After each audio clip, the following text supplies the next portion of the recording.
Mi nombre es Luis Castillo y le voy a hablar de la unidad 2 sobre el análisis de circuitos en corriente alterna senoidal. Características de las señales senoidales. Las señales senoidales son fundamentales en el análisis de circuitos de corriente alterna. Algunas de sus características principales son forma de onda. La señal senoidal tiene forma de onda suave y continua, que se repite periódicamente por el tiempo. Se describe en matemática como B de t es igual a B sub n por el coseno de W por t más phi, donde Bt es el valor instantáneo de la señal, B sub n es el valor máximo pico de la señal, W es la frecuencia angular y phi es la fase inicial de la señal. Valor medio y valor eficaz. El valor medio de una señal senoidal se refiere al promedio aritmético del valor instantáneo de la señal durante un ciclo completo. Para una onda senoidal, el valor medio durante medio ciclo de 0 a medio tiempo es el valor medio es igual a 2b sub n sobre pi. El valor eficaz es una medida que representa el valor equivalente de una corriente de voltaje alterno en términos de su capacidad para realizar trabajo, en este caso de calor. Para una señal senoidal, el valor eficaz se calcula como BRMS es igual a B sub n entre la raíz cuadrada de 2 y IRMS es igual a I sub n sobre la raíz cuadrada de 2. Respuesta forzada. Se refiere a la respuesta de un circuito a una fuente externa, como el voltaje o corriente alterna. En circuitos lineales, la respuesta forzada depende de la impedancia del circuito y de la frecuencia de la señal. Función excitatriz compleja. Es una representación matemática que permite simplificar el análisis de circuitos en corriente alterna. Se utiliza para expresar las tensiones y corrientes como funciones complejas, facilitando el uso de herramientas matemáticas como las teorías de números complejos. Un fasor es una representación completa de una señal senoidal que captura su magnitud y fase. Se utiliza para simplificar cálculos en circuitos de corriente alterna. La definición de un fasor se define como B es igual a B sub n por Euler J phi.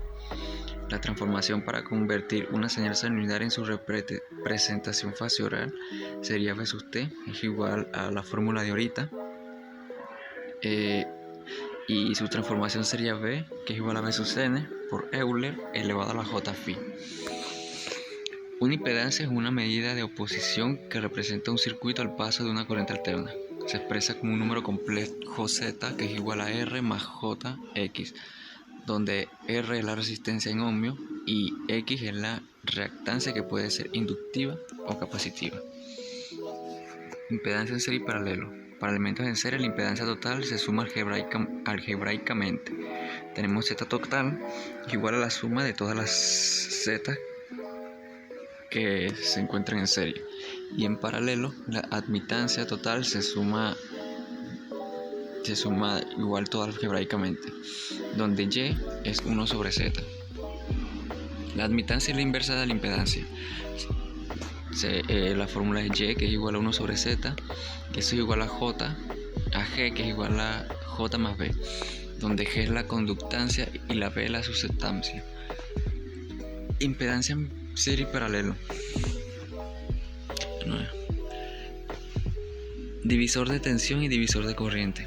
El divisor de tensión se utiliza para calcular la tensión de un componente específico dentro de un circuito en serie.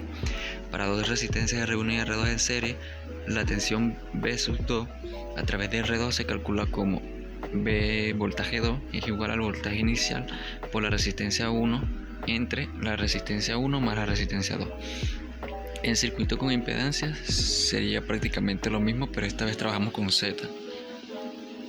Divisor de corriente se utiliza para calcular la corriente que pasa a través de un componente específico dentro de un circuito en paralelo.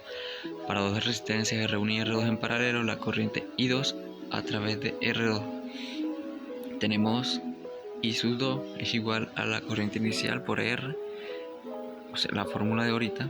Y en circuito con admitancia será lo mismo, pero esta vez con Y. El método de mallas por una técnica utilizada para analizar circuitos eléctricos que consiste en aplicar la ley de voltaje de Kirchhoff a las mallas del circuito. El método de nodos se basa en la ley de corrientes de Kirchhoff y se utiliza para analizar circuitos eléctricos en términos de voltaje en los nodos del circuito. El método simplificación de circuitos es un proceso que facilita el análisis a reducir la complejidad de un circuito al original. Una de las técnicas comunes que se utilizan son la reducción de resistencias en serie paralelo, transformación entre impedancias y teoremas de superposición. El método de solución en régimen permanente se utilizan para analizar circuitos en corriente alterna una vez que han alcanzado un estado estable. Los más comunes son el análisis factorial, el teorema de superposición, análisis de frecuencia y análisis por transformada. Formulación de ecuaciones de redes. En el análisis de corriente alterna, senoidal implica la formulación de ecuaciones que describen el comportamiento del circuito. Estas ecuaciones se derivan de las leyes fundamentales de la electricidad, como la ley de Ohm o la ley de Kirchhoff. Topología de redes, unidad 3.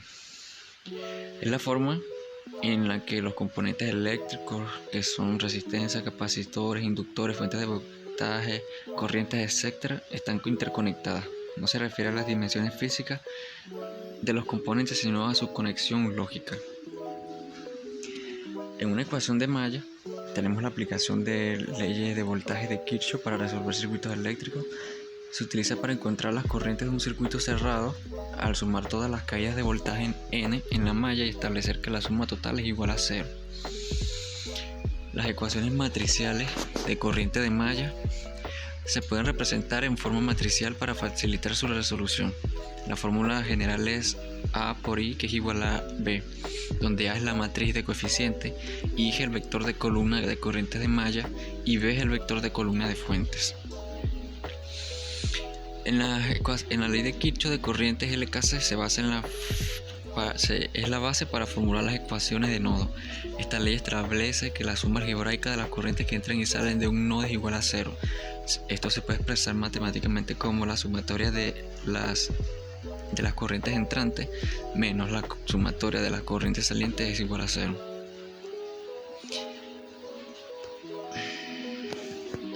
Las ecuaciones matriciales de nodos se pueden expresar en forma matricial, lo que facilita la resolución del sistema de ecuaciones lineales resultantes. Supongamos que tenemos n nodos, sin contar el nodo de referencia. Las ecuaciones se pueden escribir en la forma A por B es igual a B, donde A es la matriz de coeficientes que contienen la conductancia, B es el vector columna de voltajes nodales y B es el vector columna que contiene las corrientes independientes. Hasta aquí ha sido lo que es un resumen de la unidad 2 y la unidad 3. Espero que se haya entendido todo y nos vemos.